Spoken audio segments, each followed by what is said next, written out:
Most fans believe Frodo and Sam were unlikely heroes, simple hobbits who stumbled into greatness. But that's a myth. When Tolkien built Middle-earth, he didn't randomly choose hobbits to carry the One Ring. He engineered them, psychologically, culturally, even biologically, to resist corruption better than any race, including men, elves, and wizards. Today, we're decoding the real science of humility, the psychology of power, and the blind spots of Sauron, to reveal why the smallest people in Middle-earth were the only ones who could defeat the greatest evil ever created.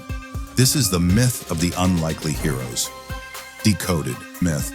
Hobbits were chosen because they were peaceful, innocent, and not involved with the big events. It sounds comforting. It's also completely wrong.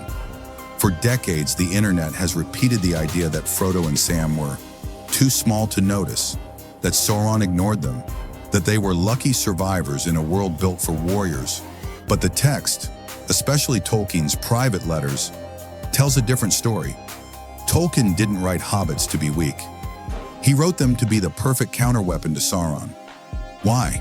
Because the One Ring doesn't test a person's strength. It tests a person's relationship to power. And hobbits don't want power. That's not a joke. It's the most important psychological trait Tolkien ever designed. The science of humility. Here's where Tolkien gets fascinating. Long before modern psychology explored power, temptation, and narcissism, Tolkien was already writing it. 1. Hobbits have low desire for dominance. Elves want preservation, dwarves want mastery, men want glory. But hobbits, they want breakfast, a walk, a pipe, and to be left alone. In modern terms, hobbits have incredibly low dominance motivation, a trait that makes individuals more resistant to manipulation and corruption. 2. Hobbits bond through community, not hierarchy. They don't measure worth through power, so the ring can't exploit their ambition the same way it could with Boromir or Saruman. 3. Their innocence isn't naivety, it's focus. They care about home, not control. And the ring has no leverage over people who don't crave control. Because psychology is the real key to understanding Tolkien's design. Sauron's blind spot. To understand why Frodo and Sam succeed, we must understand why Sauron fails. Sauron is the pure embodiment of dominance. He literally cannot imagine someone choosing to destroy power. This is the fatal flaw in every tyrant, and Tolkien wrote it deliberately. Sauron assumes everyone wants power, everyone fears him, everyone is predictable. Hobbits break all three rules. They don't want power, they don't base decisions on fear, and they don't think like tyrants. To Sauron, this makes them invisible, not because they're small, but because they're psychologically incompatible with his worldview. Frodo, the psychological shield. Frodo is carefully written as the perfect ring bearer, not because he's strong, but because he's uniquely balanced. 1. Frodo has high empathy, low ego. He pities Gollum. He listens instead of commands. He leads without demanding loyalty. These traits reduce the ring's influence. 2. Frodo is curious, but detached. He's interested in the wider world, but not hungry for status. Curiosity without ambition is extremely hard for manipulation to latch onto. 3. Frodo's greatest trait, moral flexibility without corruption. He can acknowledge, fear pain, doubt temptation, without letting them define him. It's why he lasts so long where others fall quickly. Sam, the unbreakable variable. Sam is Tolkien's secret weapon. He is the anti-ring.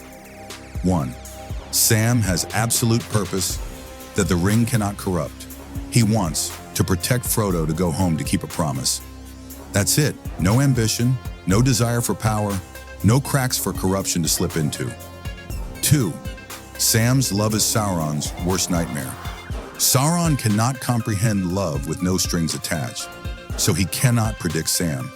This is why Sam lifting Frodo on Mount Doom is not just emotional, it's thematically engineered as the ring's ultimate opponent. 3. Sam's strength is behavioral, not magical. Modern psychology calls this prosocial resilience. Tolkien called it gardeners. In an age of kings and monsters, the gardener saves the world. Why hobbits succeeded where everyone else fails. Let's break it down clearly. Why elves fail. Too aware of loss, ring exploits, grief. Why men fail. Too ambitious, ring exploits desire. Why wizards are vulnerable. Too responsible, ring exploits burden. Why hobbits succeed. Low ambition, high community bonding, simple desires, emotional resilience. In a worldview Sauron is literally incapable of understanding. The conclusion: not unlikely heroes, but perfectly designed ones. So here's the truth. Frodo and Sam weren't unlikely heroes. They were the only heroes capable of completing the mission. Tolkien didn't pick hobbits because they were small. He picked them because they were immune to the very things Sauron relied on. Not strength, not magic, not destiny, power. And in a world obsessed with it, only the people who didn't want power were strong enough to destroy it. This is the true myth decoded. The psychology Tolkien embedded in Middle-earth from the very beginning. Most fans think orcs are just mindless monsters in Lord of the Rings. But the darkest truth in Tolkien's lore is that orcs weren't born evil at all. Their origin is one of Middle-earth's most disturbing mysteries. Tolkien actually struggled for years to explain where orcs came from. But the version most supported in his later writings says this: the first orcs were elves, captured by Morgoth, tortured, twisted, and corrupted until their bodies and souls were shattered. They weren't creatures of hate. They were victims of an ancient, horrifying transformation. This changes everything. Instead of nameless villains, orcs become symbols of what happens when innocence is broken and identity is stolen. It's one of the darkest transformations in Middle-earth, and one Tolkien himself kept rewriting because the truth was almost too grim. Follow for more Eladar myths people still get wrong. Next, we break down why Balrogs might have wings, but also might not.